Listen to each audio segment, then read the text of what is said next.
Okay, sit in that chair. All right, here's the deal. Marshmallow for you. You can either wait, and I'll give you another one if you wait, or you can eat it now.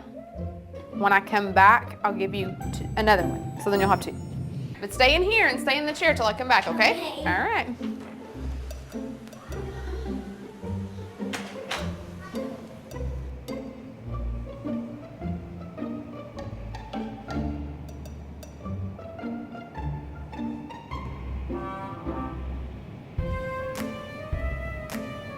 I'm gonna go do something and then I'll come back. It smells yummy. It smells really good.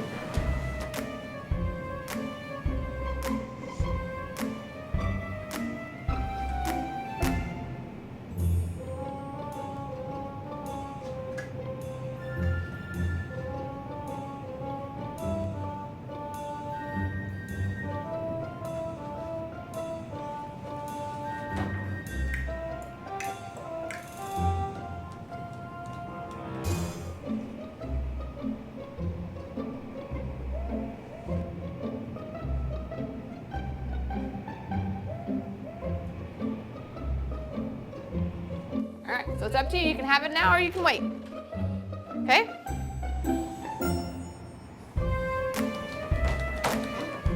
I'll be back. Stay in the chair, okay? Okay.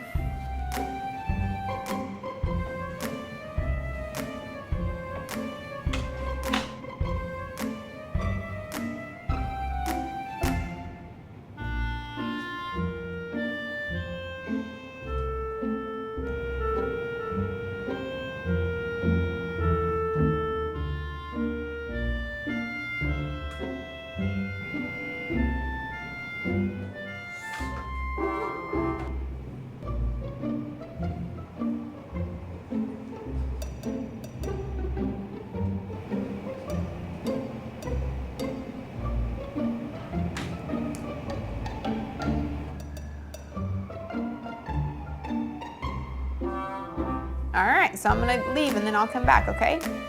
So you can either eat it right now or you can wait. Either way, okay? Okay.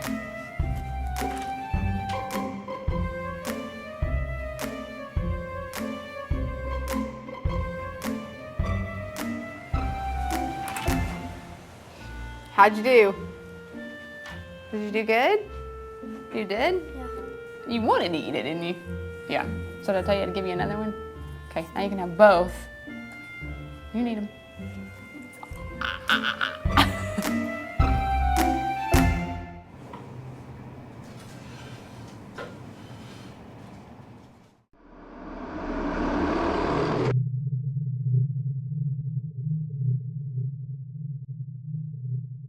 Man, I love that video because I think I relate to all of them.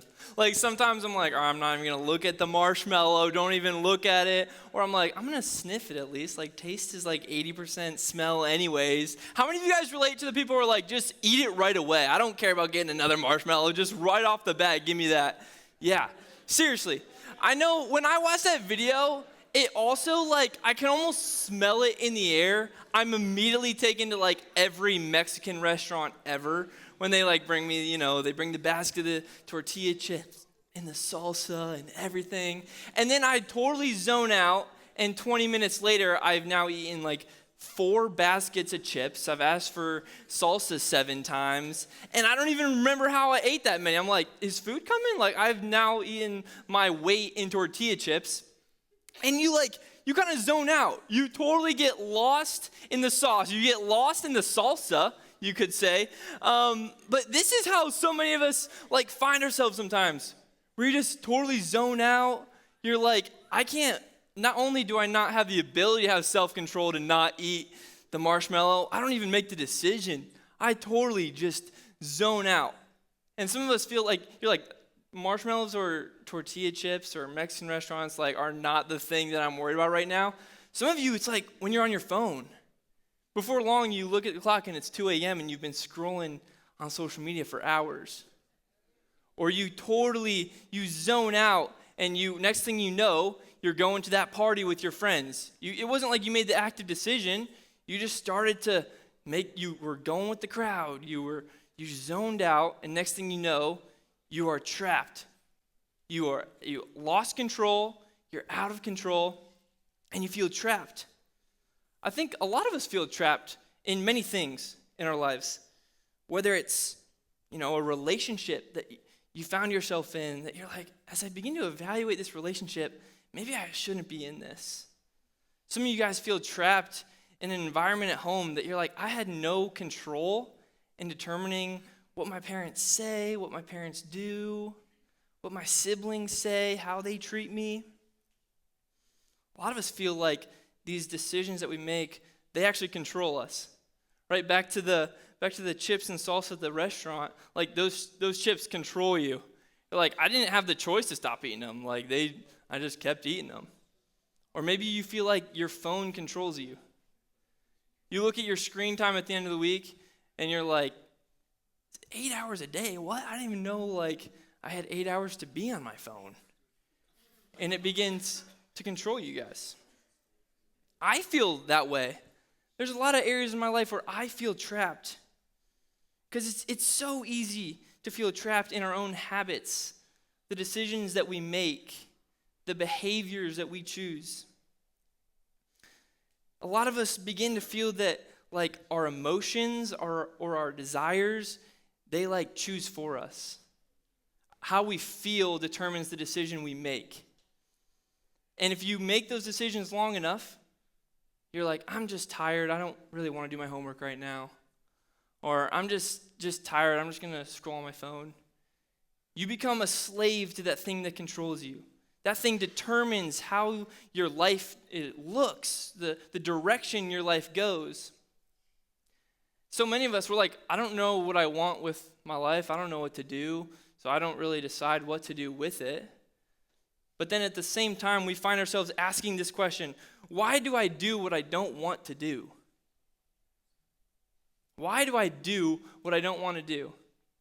A lot of us, when we start to make those decisions, you scroll for hours, you hang out with those friends, you go to that party, you continue to date or make decisions with your boyfriend or girlfriend, and whether it's seconds or maybe it's hours, weeks, months, or years later, you're like, I hate that I keep making that decision.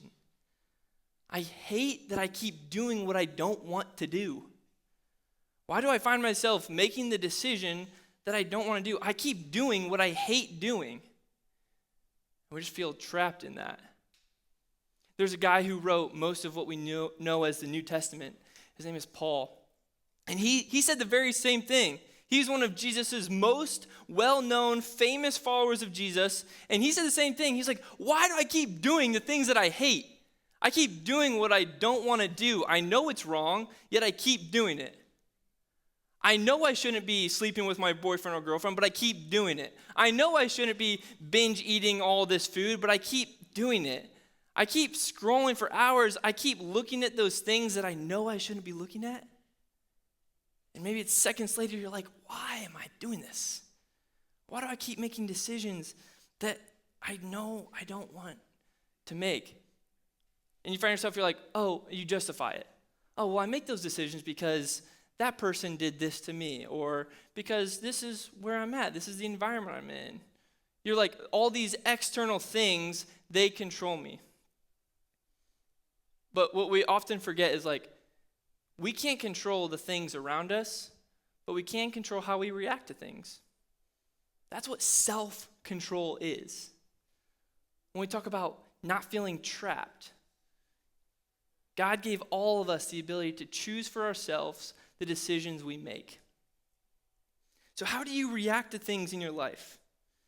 How do you behave? What kind of decisions do you make? How do you talk to people?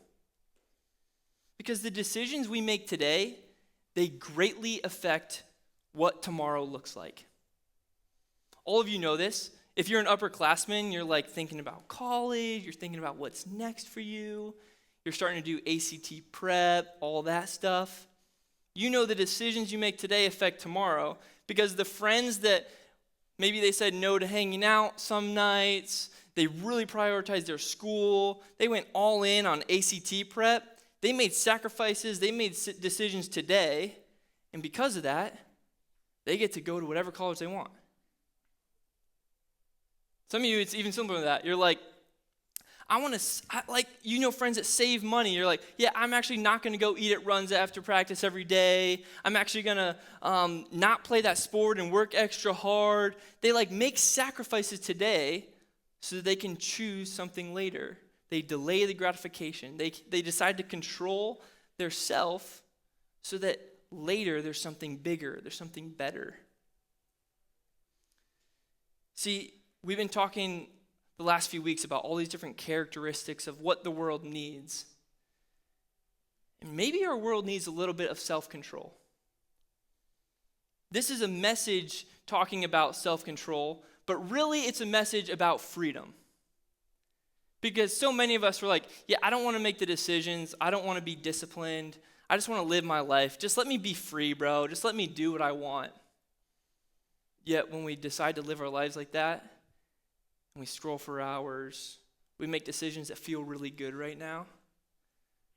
We walk down that road, and then you look around, you're like, I'm actually trapped.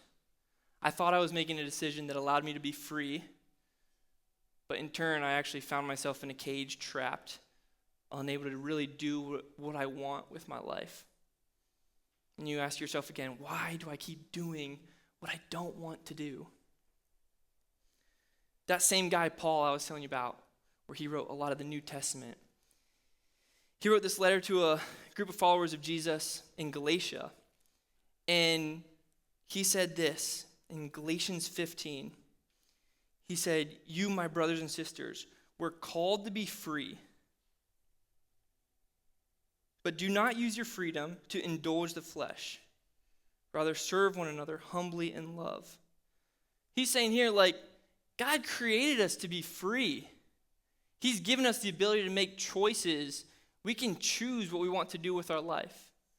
What do we want our lives to look like?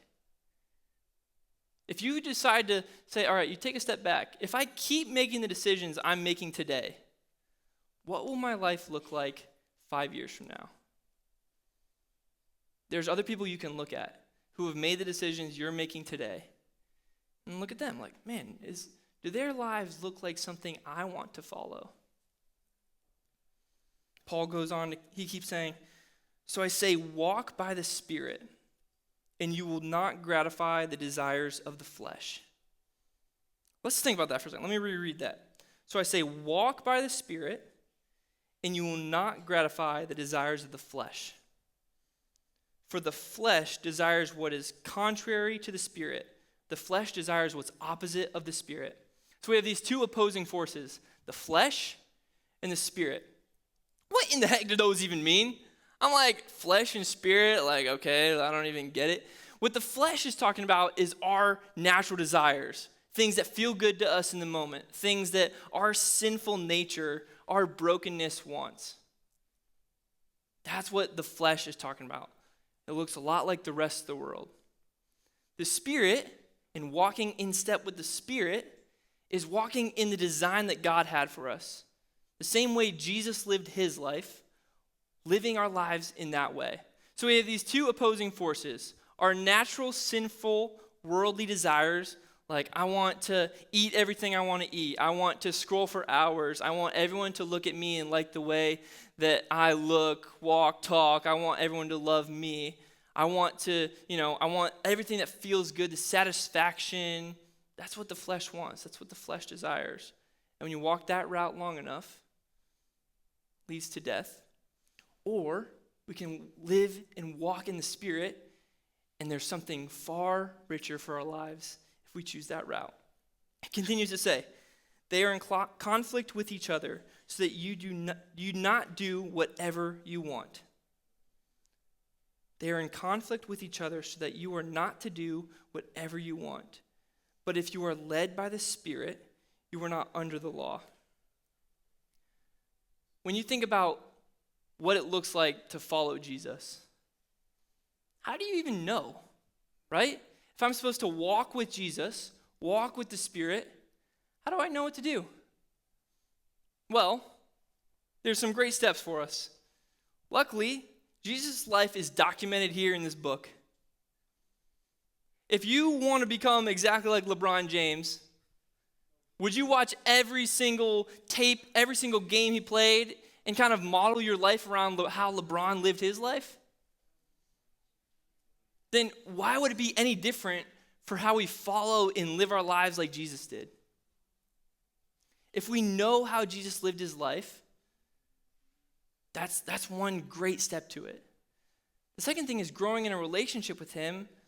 Man, like praying, God, I want my heart to be transformed to look more like you. God, could my desires look a lot like your desires? And walking with the Spirit, God, may your Spirit fill me and not just live how I want to live with this worldly, flesh desires. So what does self-control look like?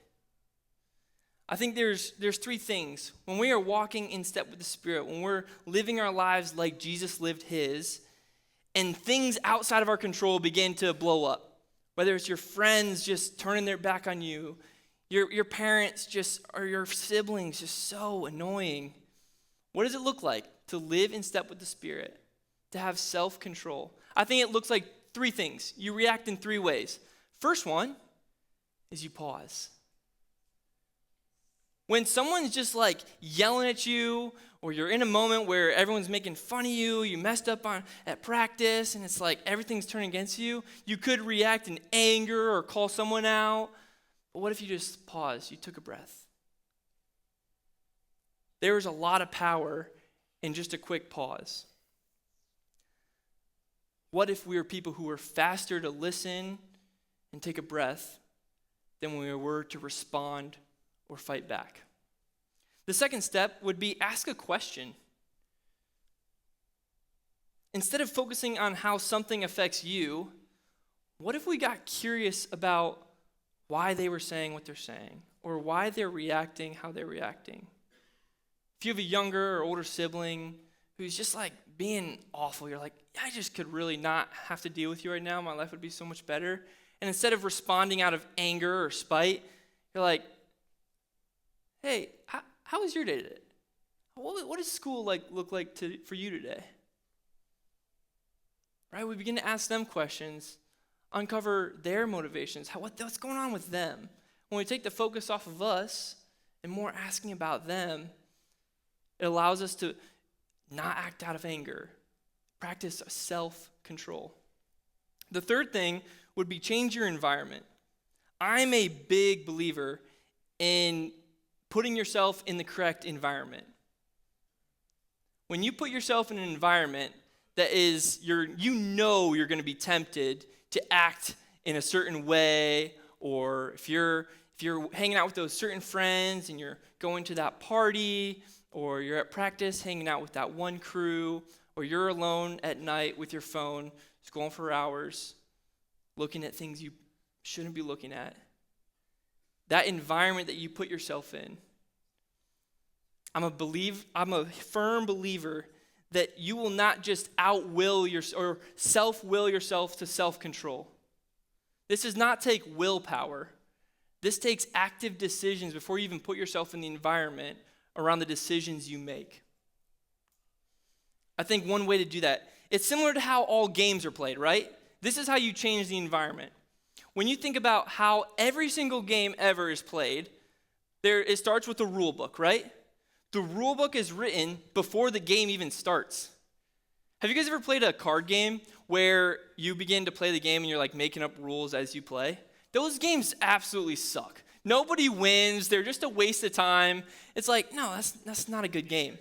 A really good game, a sport that is worth watching, is a game where the rule book is written before the game starts. Step 2 is you actually play the game. You're not the referee, you're not the coach. You play the game. Meaning the third point is there is a referee who holds you accountable. A referee who can see every aspect of the game.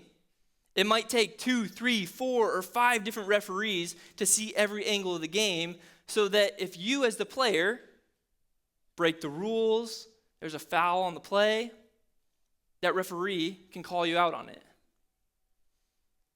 I know for my wife Peyton and I, this is what we tried to set up in our lives. We started dating when we were freshmen in high school, and we knew, all right, we needed to set up boundaries because a desire we had, what we wanted, is to not cross certain physical boundaries. So before we even started playing the game, before we even started dating, we got with people who were much smarter than us, and we're like, all right, what are good rules or boundaries that we need to put in place to have a good game worth playing? And then we invited people into our lives. Small group leaders, other friends that we really respected, our parents, who were like, hey, we want to invite you into all aspects of our lives, to act as referees who can hold us accountable, call flags on the play when we make decisions that we know we shouldn't. When we change the environment we are in, or we put ourselves in, and we recognize those referees we surround ourselves with, it allows us to put ourselves in a position to truly have self-control.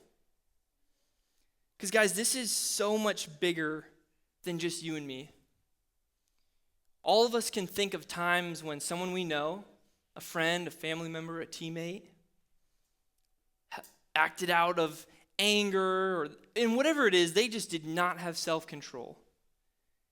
And it hurt us. It impacted us. We recognize there's a fork in the road when, man, if they would have just acted out of self-control, they would have acted in love, this whole thing could have been avoided. But instead, they acted in a way that serves themselves. And now we're all caught up in this trap of, it gets messy really quick. We've been talking about all these things: love, joy, peace, gentleness, kindness. And how do we get these things? Right? We've all had next steps after each week. But at the end of the day, when we walk with Jesus, we walk with love, and we truly grow in a relationship with Jesus so that we look more like him. We get to know him. We spend time with him in prayer, in reading his word, studying the way he lived so that we can become like him. Truly becoming what a word you might hear often is disciple. A disciple is someone who follows a teacher to become like the teacher. And if Jesus is our example, our teacher, back in the day when they had disciples and teachers, the disciples would follow the teacher around wherever they went, would do whatever they do. If the teacher bent down to tie their shoe, all the disciples would get down and tie their shoe. Like, oh, the teacher must know, like, we must be going somewhere where we need to tie our shoes.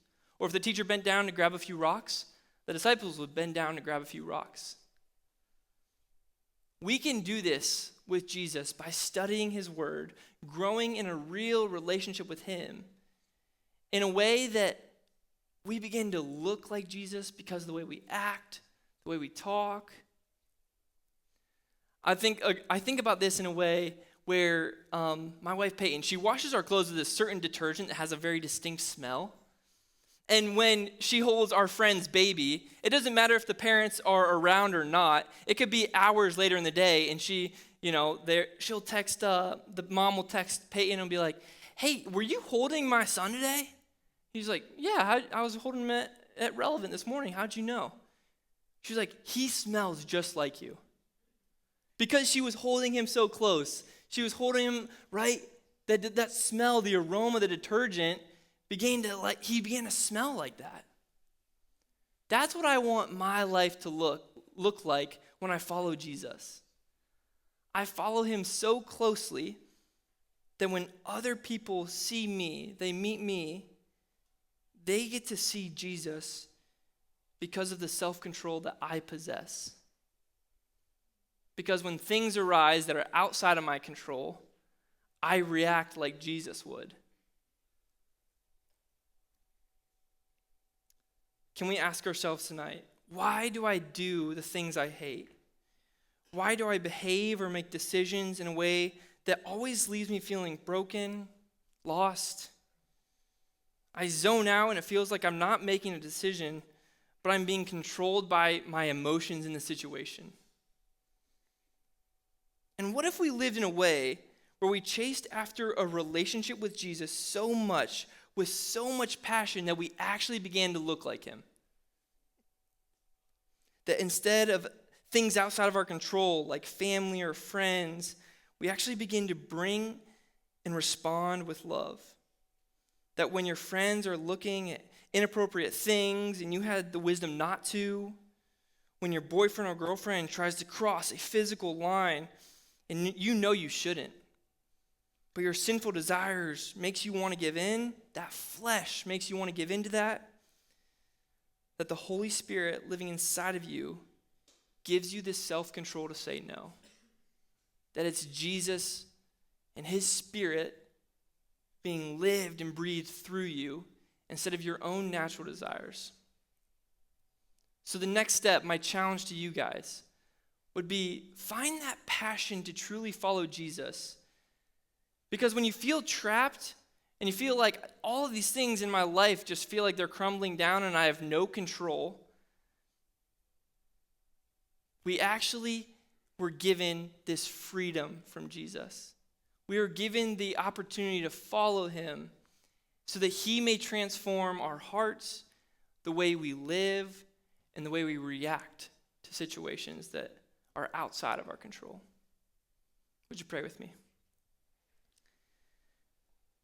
God, thank you for being a God who gave us the opportunity to be free.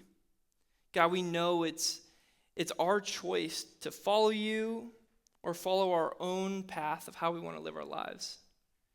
And God, it doesn't take long to realize when we do things on our own, when we follow our own ways, it begins to make us feel trapped, out of control, lost, and broken. God, I pray tonight that you give us a passion and a fire and a desire to follow you rather than a desire to follow our own ways. Jesus, in your name we pray. Amen.